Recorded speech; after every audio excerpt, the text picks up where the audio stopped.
Good morning, everyone. In 3 minutes, we are going to start this Talakayang Heartbeat, the press conference.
Ladies and gentlemen, welcome to the city of Coronadal, South Cotabato.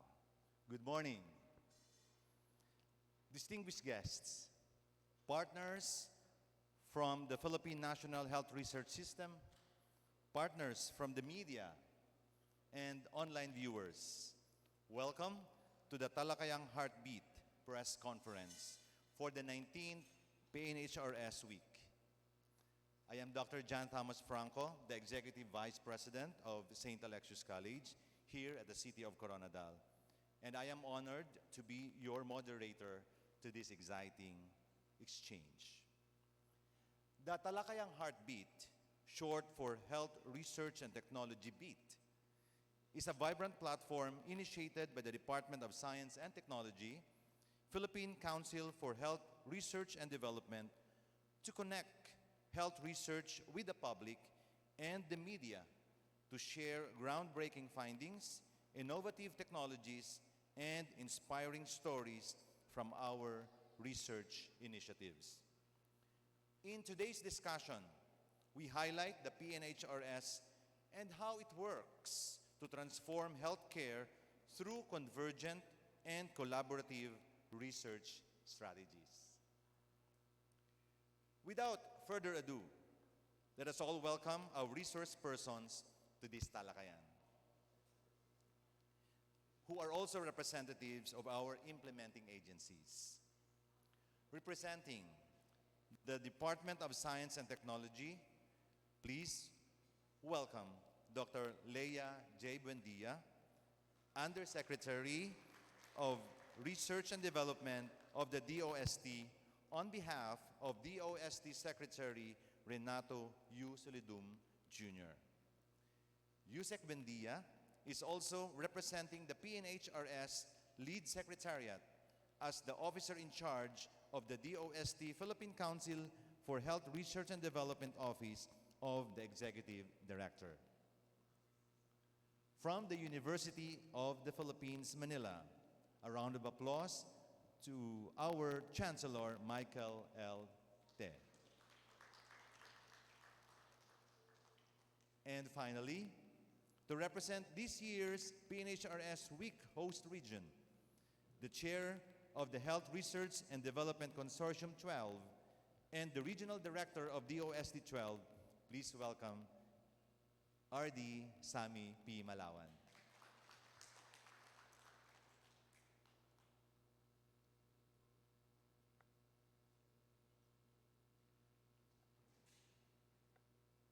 Before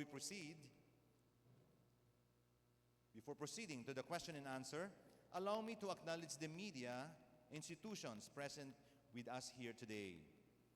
We have the following from the national media, Business Mirror.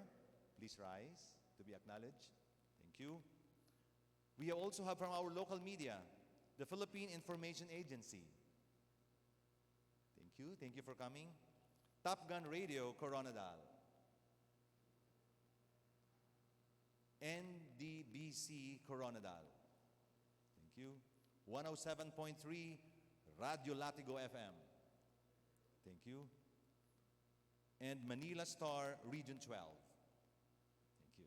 We also have a student media here from Notre Dame of Marbel University, Daumiana. Thank you also for representing the student group. And now, we will open the floor for questions. For this segment, please be reminded to only raise questions that are strictly related to the PNHRS network and today's celebration. Prior to this event, we complied a few questions sent to us in advance, which we'll try to go through. However, questions from our audience here will be prioritized. For our live audience, you may now approach the microphone right here in front, state your name and the media you are representing and to whom you're addressing the question. Let us now start. Yes, sir, you're acknowledged. Okay, yes, go ahead. Good morning, Grace Toreta from Notre Dame Broadcast Corporation, NDBC Coronadal. Kaya yung Psycha Buendia po, bilang pangunahing coordinator ng PNHRS, ano po ang mga pangunahing focus ng PCHRD sa health research at paano po ninyo nakikita makatulong ito sa pagpapabuti ng mga kalusugan ng mga Pilipino? Thank you sa Actually, there are 11 priority areas under the NURA, yung National Unified Health Research Agenda. Ito ay nagkasunduan ng DOH, ng PCHRD, PCHRD. Actually, ng lahat ng related agencies under the NHRS, even SHED, and UPB.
follow-up po, Yusek. Paano po natin masisiguro na ang mga resulta ng research ay aktwal na mapapakinabangan ng mga komunidad?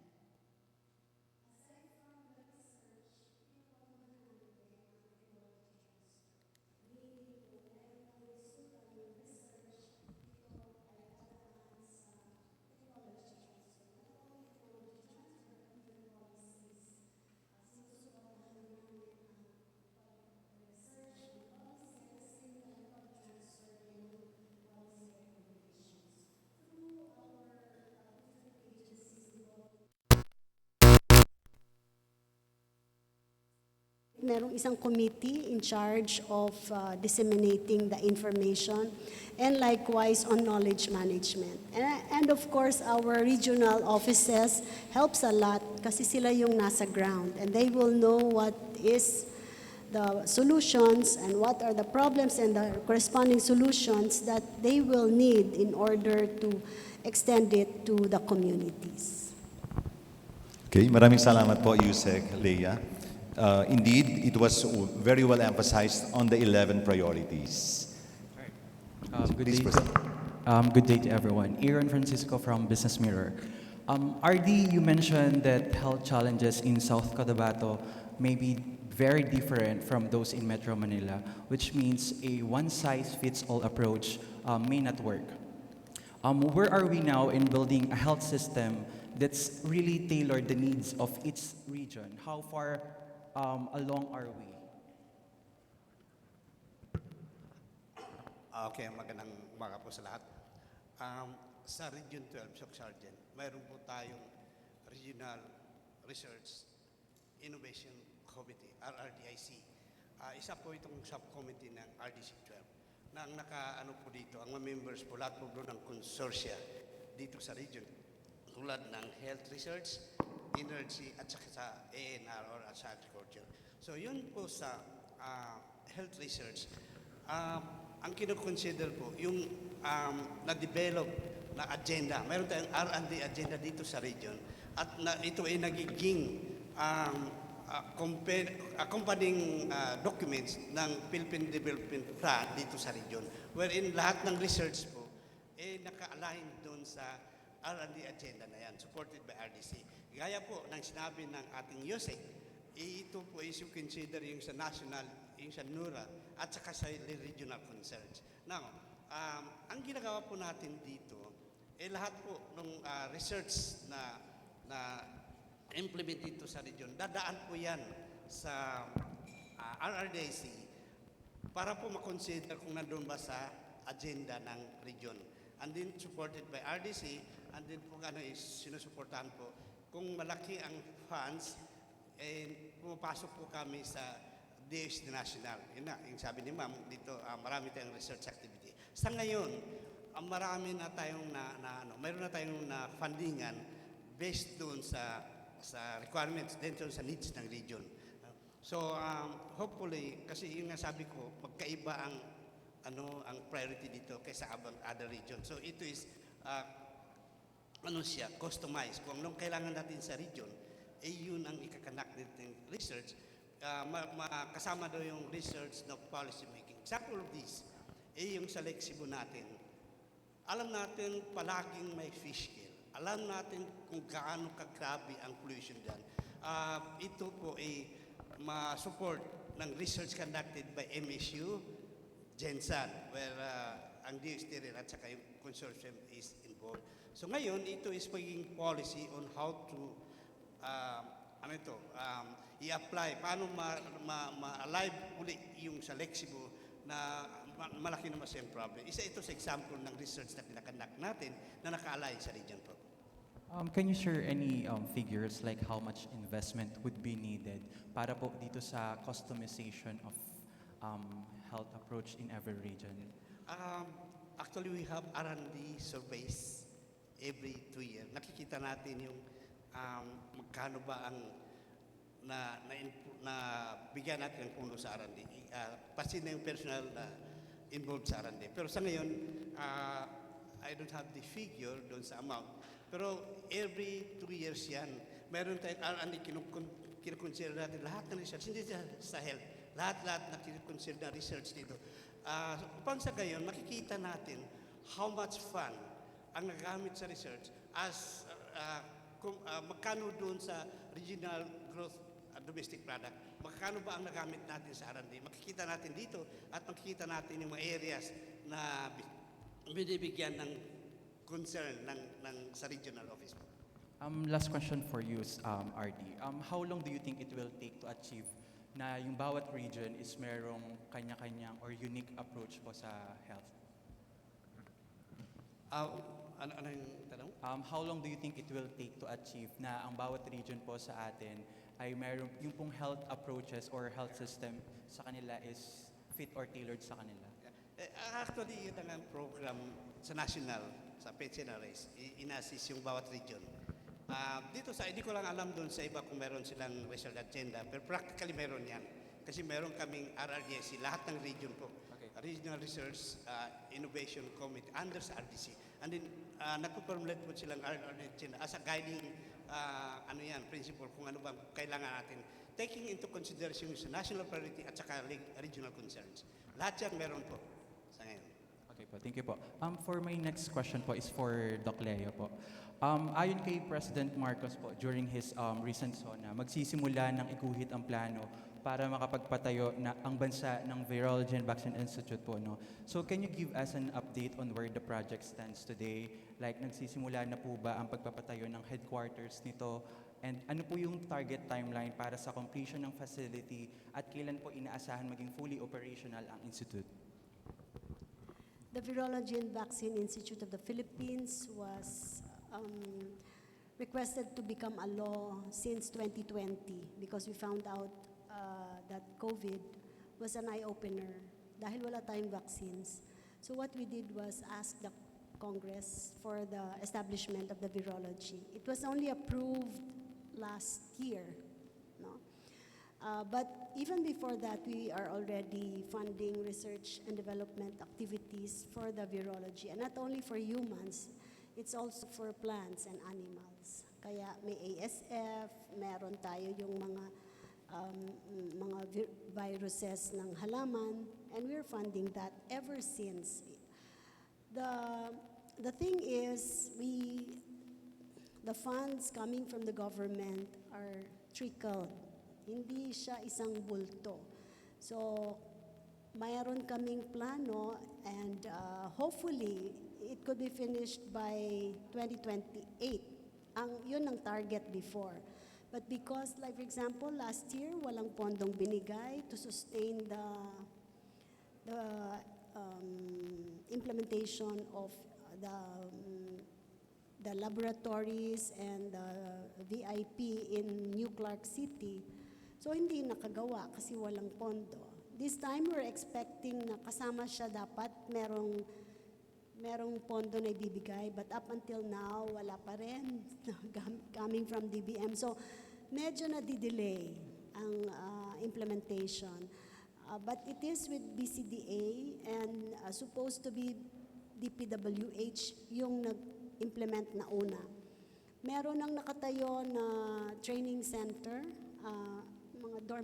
parang dorm type and training center. But the main building where it will house the laboratories are still not there. No? But the first phase is supposed to put up BSL or the Biosafety Laboratory 1 and Biosafety Laboratory 2. Phase 2 will put up the BSL 3 and the BSL 4. So may mga specifications kasi on how to build the laboratory. Hindi basta simpleng 4 walls lang. No? Alright. Can you share any figures po? Like how much po ang kinakailangan natin para maging mapatayo ang itong facility na to and also makover na rin yung iba't ibang mga equipments? Parang it's more than $1 billion. More than $1 billion. Kasi the facility itself ay very strict. Lalo na dun sa BSL 3 and BSL 4, kailangan may specification ng thickness ng walls, yung lalabas na mga hangin, yung lalabas na wastewater, kailangan very strict ang implementation on. So, maybe basta billions. Okay po. For last question na lang po for this one.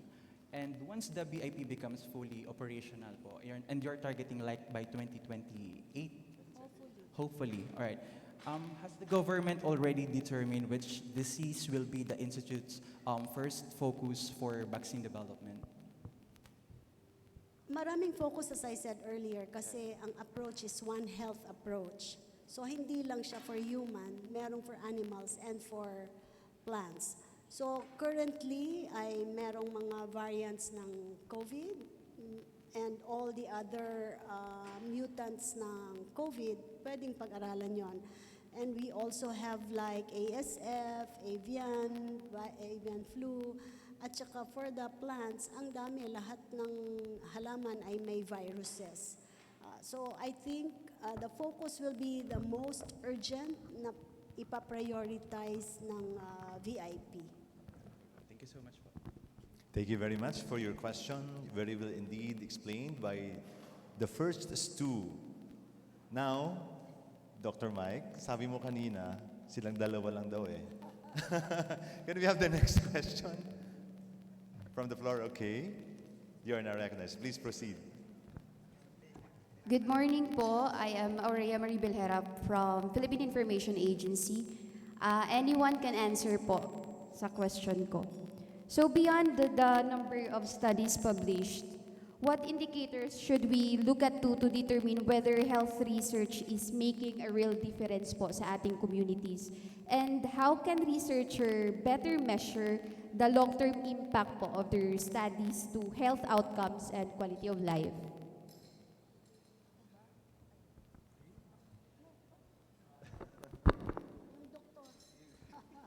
Measure of how researches are translated into benefit of the community. So, number one, anong uring research? Halimbawa, meron tayong research that will have policy as an outcome.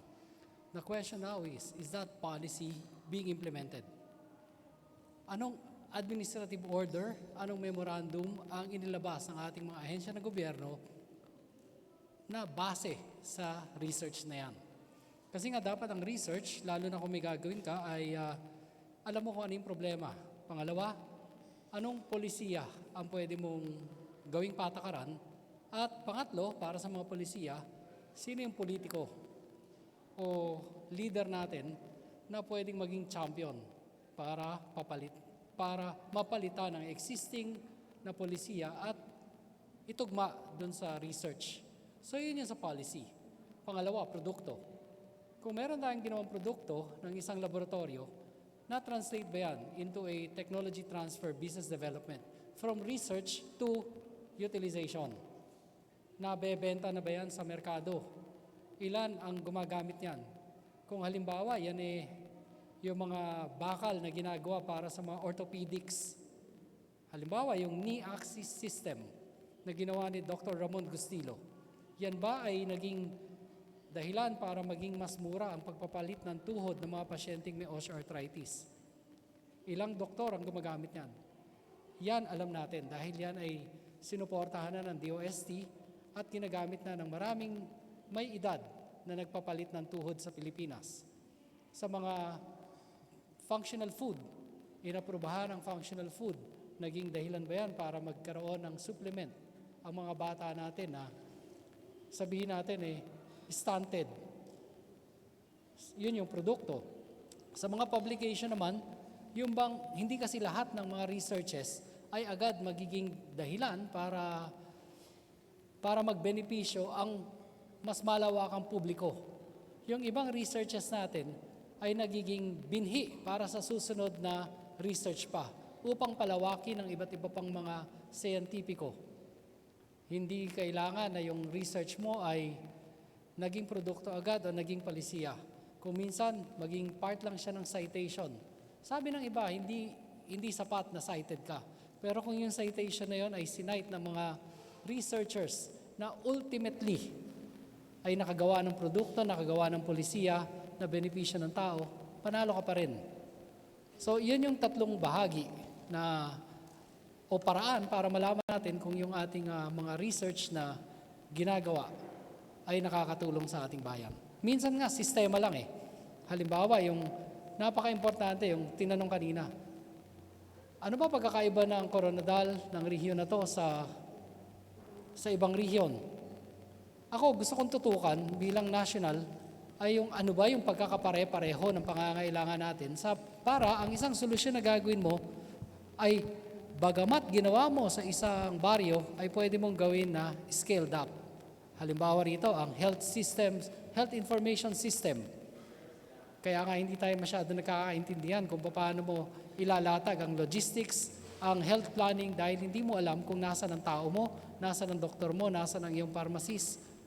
Kung meron kang health information management system na unified, na ginawa kasama ang mga nagtatrabaho sa barangay, kasama ang nagtatrabaho sa ospital, sa mga pribado at pampublikong klinika, at yan ay inilatag ng ating Department of Health, katulungan PhilHealth.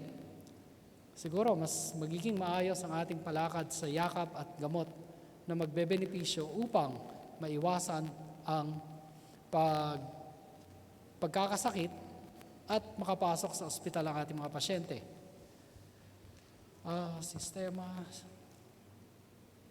Isa rin sa research is kung yung mga naging dahilan ng research at may tinatawag ngayon na implementation and assessment, research din yan. Tama ba yung ating naging desisyon para palitan ng sistema? So kapag lahat yan ay naipagtugma-tugma sa pamamagitan ng ating 11 focus areas dito sa Philippine National Health Research System, siguro nga magiging mas malaki ang impact ng ating ginagawang pagre-research. Salamat.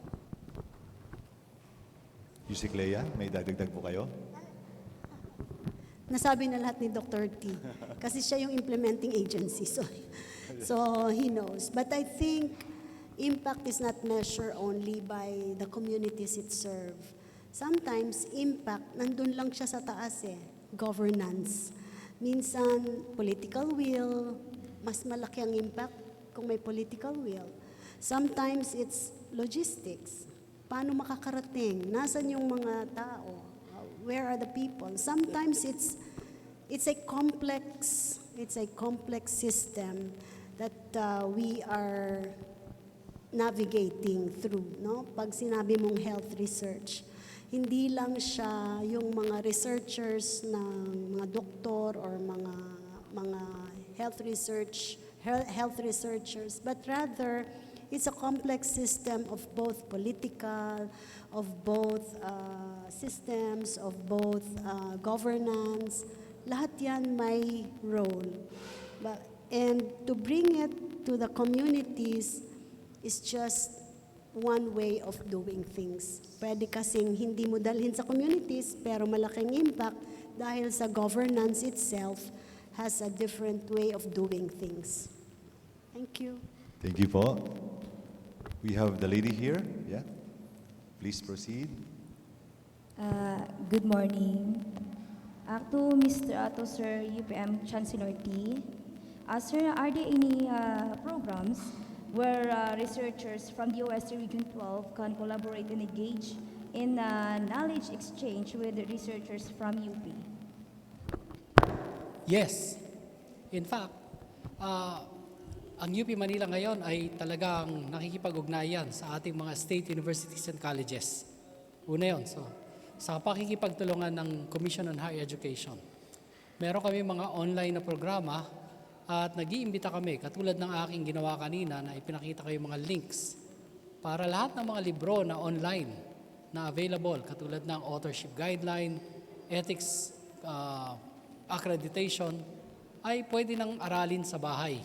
Sa bahay pa lang ng ating mga researchers. Self-study. At pagkatapos, makatulong yon sa kanilang pagpapa-accredit at ultimately sa paggawa nila ng mga research proposal. So yun yung una. Pangalawa, ay may mga faculty members kami na talagang bumibisita sa iba't ibang rehiyon, hindi lang sa Region 12, upang makipag-ugnayan sa paggawa na mismo ng protocol at pati sa pag-implement ng protocol into a research program. So yun yung mga sa ngayon ay ginagawa namin at mukha namang nagtatagumpay sapagkat dumarami ang aming mga mga ginagawa ng aming Office of International and Local Linkages para sa bagay ng research and education strengthening partnership. Okay. Follow up ko na lang, sir, since na-mention nyo na may online kayo, ito ba libre ba na makita ng mga students or ng mga researchers? Yes, meron kaming mga ganyan na libre. Ang aming Office of Continuing Education ay nag-host ng mga online sessions sa openlearning.org ng UP Manila. At again, katulong ang Commission on Higher Education, ang mga faculty members ay aming iniimbitahan upang mag-enroll sa mga programa na yan. Libre. At meron pang kasamang micro-certificate or micro-credentials. Thank you, sir. To RD Walawan, na-mention nyo po kanina na gumagawa kayo ng research regarding po sa fish kill dito sa Lake Cebu sa South Cotabato. May I ask po kung may result na ba kayo kung paano maiwasan ang pagkamatay ng mga isda at ano po ba ang dapat gawin o dapat ikonsidera po ng mga fisher folks? Yes, yun nga ang hinahanap natin ngayon, solutions to the problem. Actually, may initial research yung sabi ko kaya kinandak na Miss Jensen at doon napatunayan natin na ang pollution pala diyan is grabe na. Yung bang, parang 1 meter above lang ang clear water, the rest is ano na yan. So itong mga pagkakataon nito is yan ang direction ng research na ikakandak natin, paano natin ma-solve yung problems dyan sa fish kill. And then, yun nga, ang provincial government dito sa atin, sa South Cotabato, ano na kami, may usapan na ang mag-lead itong sa consortium sa DOST Region 12 para po ma-address natin yung matagal na problema dyan sa Lake Cebu. Follow-up question? Yes? Is this related dun sa fish kill? Yes, Yeah, okay. related po. Follow up ko na lang. Since nagkanda kayo, meron ba na mga, for example, itinitipon nyo po ba yung mga tao doon na sa Lake Cebu para sabihin kung ano ba ang kailangan nilang gawin o dapat iwasan nilang gawin? Yes, we involved the LGU na present po yung results ng research na yon. Alam po ng LGU na ganun pala. And then, may mga ano rin para sa yung ipaalam sa kanila na dapat ganito ang gawin natin. So nag-start na yan with MSU, yung campaign na para ma-educate yung mga tao. And then aside from that, in support to that, mayroon pa tayong gagawin to solve really yung problems na yan. Pero yung sa awareness, sinasabi na yan sa mga tao with the help of the local government units ng Lake Cebu. Thank you. We may proceed to the next question. Good morning po again sa ating mga panelists. Maria Crista de Leomos from 107.3 Radyo Latigo FM, Coronadal. So ang question ko po, paano po makakatulong yung CHED upang mabigyan po ng daan yung mga estudyante na kumuha ng kursong may kaugnayan po sa pangkalusugan? Kung meron pong mga scholarship po ba na inaalok yung ating department? And of course, kung meron po, ano na po ba yung mga paralan dito sa SOCSARGEN, yung mga partners natin? Wala po kasi sa... Wala dito ang CHED, but ang DOST po offers scholarship to undergraduate, graduate degrees, both for MS and PhD. Aside from that, merong Philippine Science High School, na ito po ay meron in every region of the country. Ito po ay scholarship, form of scholarship din para pumasok ang mga estudyante sa STEM. So aside from having the scholarship, meron din po kaming tinatawag na dissertation or thesis grants na pag nagtitesis na yung estudyante, BS or MS or PhD, meron pong grant na binibigay para po sa kanilang mga researches. And aside from that, meron din pong mga available trainings that we also fund and opportunity for all of the students and even researchers to come and join. Meron din pong tinatawag na mga Young Researchers Fund, itong mga bata o mga baguhan na researchers na binibigyan po ng up to ₱1 million for health research para lang po makapag-umpisa ng research nila. Yan. So, sinabi mo po na merong mga young researchers na binibigyan ng fund. Sa nakikinig po ngayon, saan po ba sila pwedeng lumapit para makagrant or mabigyan rin sila ng ganitong pagkakataon? Sabi ko po kanina doon sa plenary na meron pong call for proposals dito at aabangan dapat yon, and I think the consortia is well aware of when the call is, doon po magsasubmit, kung saan magsasubmit, kailan magsasubmit. Yan po ay alam ng lahat ng consortia, ng health consortia in all regions. Si Chancellor po may Sa doktor, meron tayong doktor para sa Bayan Law. So yun yung Medical Scholarship Return Service. So yan ay binibigyan ng full scholarship, meron pang allowance. Pangalawa, yung AHED or Allied Health Experiential Assistance para sa mga 12 yata o 14. Let me check. Allied health programs. AHED grant, no? Allied Health Experiential Assistance for Deserving Student Grant. Kasama dyan ng nursing, medical technology, midwifery, nutrition, occupational therapy, physical therapy, respiratory therapy, public health, radiologic technology, pharmacy, speech-language pathology, doctor of dental medicine, optometry, and veterinary medicine. Lahat yan ay binibigyan ng tulong ng ating Commission on Higher Education sa pangatwiran na hindi dapat maging dahilan ng kakulangan ng benepisyo o ng kakayahan para hindi makuha ng ating mga kabataan ng degree na kanilang inaasam. Maraming salamat po. Yeah, when we talk about scholarships, it was well explained to us by both the CHED and the OST. Please go ahead. Good noon po. Joanne Rodrigo from PIA 12 po. Okay, anyone can answer the question. How do you commit your support for the PNHRS po? It's the commitment. Okay, support. Okay. Because we are one of the implementing agencies and we are mandated by law to support PNHRS, we allocate funds to support every consortia all over the country. Meron pong binibigay dyan. I think more than $1 million each just to run the consortia. And itong PNHRS po, I think it's 4 to 5 million ang binibigay po just to run the PNHRS. So meron ditong suporta every year. Hindi po nawawala yun. And I think sa DOST regional offices, they have a lot of support when it comes to the implementation of the PNHRS. Okay, thank you very much. We're down to last question. Yes, please proceed. Ma'am. Good morning, panelists. Ang tanong ko po ay para kay DOST 12 RD Malawan. Sir, how will NHRS initiatives benefit the region?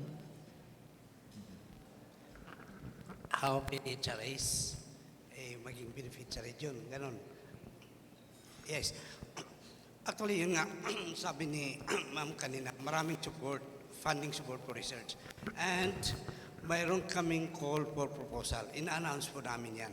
Yung kanina sabi ni Ma'am Lea, yung call for proposal, kailan mag-start, kailan mag-end, saan isa-submit, yun ang ano namin. At the same time, nag-conduct na kami ng mga trainings on how to prepare proposals. Yung kinakapacitate na kami, yung mga member agencies, para naman alam nila yung secret ng ng proposals na madaling ma-approve sa evaluation. Yes, indeed. Hosting the PNHRS for this year for SOCSRGen is but a very good opportunity for us, especially for health researches na alam naman natin na bihira lang po maidadala sa ating probinsya o di kaya sa Region 12 mismo kung ano nga ang nangyayari, particularly on health research. Though we conduct our health forum or health research conferences every year, dito rin, most of the time dito rin the same venue, pero this is a good opportunity na hindi lamang limitado sa South Cotabato o di kaya sa region, yung mga pinag-uusapan nating mga resulta ng health researches sa ating lugar. Kundi mismo, we have the opportunity to listen from the different regions, especially, permit me as well to invite those, especially those on the online, that to really witness the 3-minute pitch is going to happen, because that will really be pushing for the opportunity to be translating into policy, because the main objective of that, and then the poster and the oral presentation of the different regions who are participating in this year's PNHRS. Ladies and gentlemen, that was today's Talakayan. Okay? Before we close this session, may I request our panelists to please stand for a quick photo opportunity.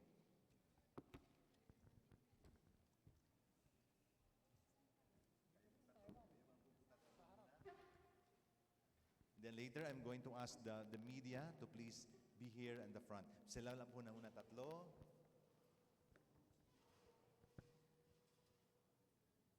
Then I will join them.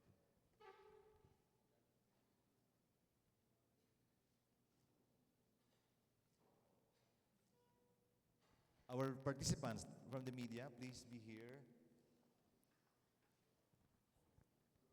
Dito po tayo sa harap.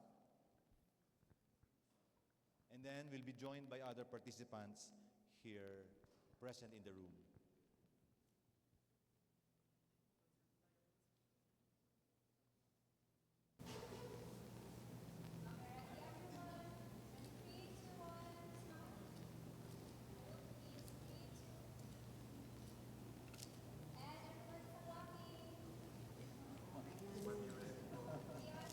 One DOST.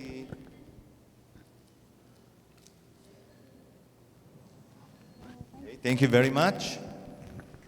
Thank you once again for our agency heads and representatives. Maraming salamat po. And especially to our media partners who made today a productive session on how initiatives and collaborations in science and health research can advance healthcare in our communities. We hope you gained valuable insights into the PNHRS and its initiatives. And we will continue to help us amplify the stories of impact and innovation shared by our panelists today. Before you go, please do not forget to complete the evaluation form. Simply scan the QR code flashed here on the screen or on the cards available on your table. Please show the screenshot on your phone at the Secretariat because we have a small token for you.